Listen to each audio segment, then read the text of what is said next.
Assalamualaikum warahmatullahi wabarakatuh. Perkenalkan, nama saya Dela Nurrahma dengan NIM B100 210 249 dari Prodi Manajemen kelas K. Di sini saya ingin mempresentasikan hasil laporan proposal yang berjudul Dampak Pandemi COVID-19 terhadap tingkat pendapatan UMKM di daerah wisata Museum Sangiran.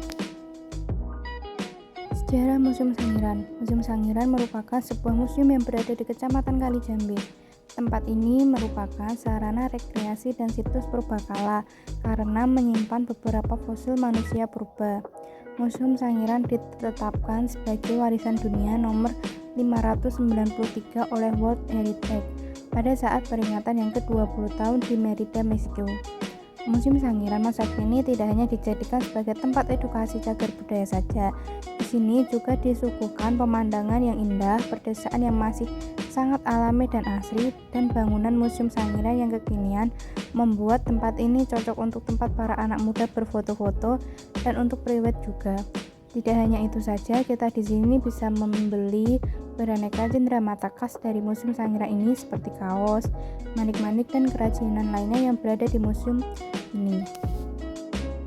Wisata. Museum merupakan sebuah lembaga yang bersifat tetap, tidak mencari keuntungan, melayani masyarakat, terbuka untuk umum, memperoleh, merawat, menghubungkan, serta memamerkan artefak sesuatu jati diri manusia serta lingkungannya untuk bertujuan studi, pendidikan, serta rekreasi internal. Council of Museum atau ICOM. Museum adalah sarana untuk mengembangkan budaya serta peradaban manusia. Museum juga sebagai tempat penyimpanan, merawat, dan memamerkan benda-benda warisan budaya bangsa. Kawasan pemberian informasi dan bimbingan informasi kultural kepada peserta didik. Dengan istilah lain bahwa museum dapat mencerdaskan kehidupan bangsa dan kepribadian bangsa, ketahanan nasional, dan wawasan Nusantara. Tempat dan waktu penelitian. Yang pertama yaitu pengajuan judul yang dilaksanakan pada bulan Oktober 2022. Yang kedua konsultasi yang dilaksanakan Oktober 2022. Yang ketiga pengajuan proposal juga dilaksanakan pada bulan Oktober 2022. Lalu pengumpulan data dikumpulkan dari bulan Oktober sampai November 2022. Lalu analisis data pada bulan Desember 2022. Yang terakhir yaitu penulisan laporan ini. Laporan ini dibuat pada bulan Desember 2022 sampai dengan bulan Januari 2023. Karakteristik dari UMKM sendiri. Yang pertama yaitu usaha mikro.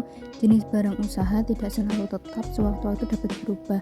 Tempat usahanya pun juga tidak menetap, sewaktu-waktu dapat berpindah. Yang kedua usaha kecil. Sumber daya manusianya sudah lebih maju, rata-rata berpendidikan SMA.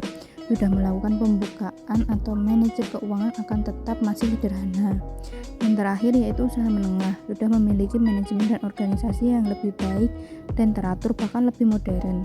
Manajemen keuangan menggunakan sistem akuntansi dengan teratur. Hasil penelitian ini dijadikan sebagai bahan mata kuliah Bahasa Indonesia untuk memenuhi tugas. Pertama, judul Dampak Pandemi COVID-19 terhadap usaha mikro kecil dan menengah atau UMKM. Studi kasus UMKM Ikhwan Camp Desa Waterbojo Kemangi Mojokerto yang disusun oleh Khalifah Nur Iza tahun 2020. Penelitian ini menggunakan metode kualitatif deskripsi.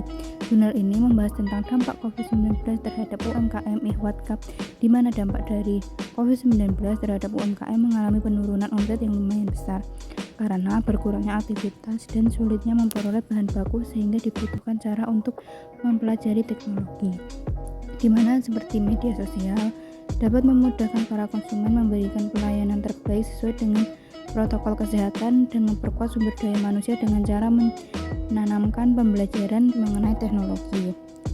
Yang kedua, jurnal yang berjudul Dampak COVID-19 terhadap UMKM di Indonesia yang disusun oleh Andi Amri tahun 2020. Penelitian ini menggunakan metode kualitatif deskripsi. Jurnal ini membahas UMKM di Indonesia mengalami penurunan kapasitas mulai dari kapasitas produksi hingga penurunan kapasitas penghasilan. Maka diperlukan kebijakan untuk melindungi UMKM agar tetap kompetitif walaupun pada masa pandemi COVID-19. Digital dalam globalisasi sangat berpengaruh pada roda ekonomi, termasuk pasar retail. Karena virus corona, satu persatu pasar retail modern skala besar, mikro hingga kecil mengalami penurunan penghasilan. Ada beberapa langkah untuk mempertahankan eksistensinya di pasar era digital, seperti refokus pelanggan dan industri remarketing, merancang strategi sosial dan digital, dan mengembangkan kapasitas organisasi. Amri tahun 2020. Sekian dari saya. Apabila ada salah pengucapan atau kata, saya mohon maaf. Wassalamualaikum warahmatullahi wabarakatuh.